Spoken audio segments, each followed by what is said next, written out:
talking to managers in a number of businesses and reading surveys about the future of management.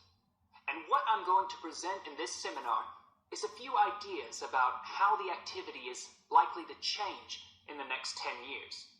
It isn't a scientific statistical analysis, just some ideas for us to discuss. One area I want to mention is business markets, and I'm sure a really significant development will be a major increase in competition, with companies from all around the world trying to sell similar products. Consumers will have much more choice. For instance, food products sold in Australia might be manufactured in the USA, China, Finland, and dozens of other countries. At the same time, mergers and takeovers mean that governments are actually losing power to major global corporations.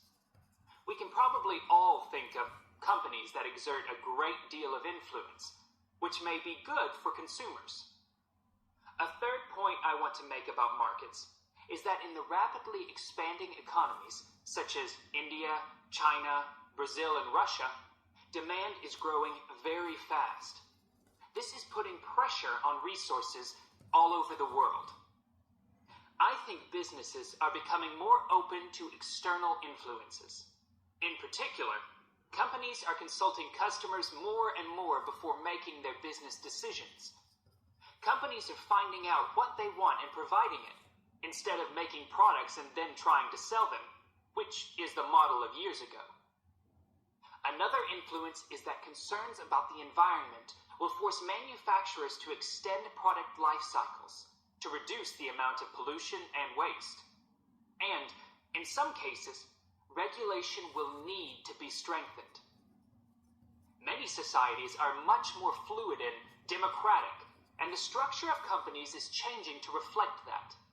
I think we're going to see a greater emphasis within companies on teams created with a specific project in mind. And when they're completed, the teams will be disbanded and new ones formed. More and more people see work as simply one part of their lifestyle, and not the most important one.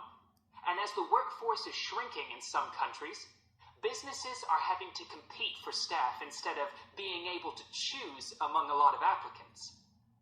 Typical examples that will attract and retain staff are traditional ones like flexible hours and something that has been made possible by advances in technology, remote working, with people based at their home, abroad, or almost anywhere they choose.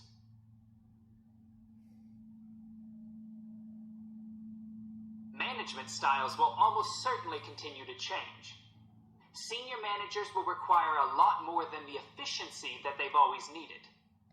Above all, they'll need great skills in leadership so that their organization can initiate and respond to change in a fast-moving world where they face lots of competing requirements and potential conflicts.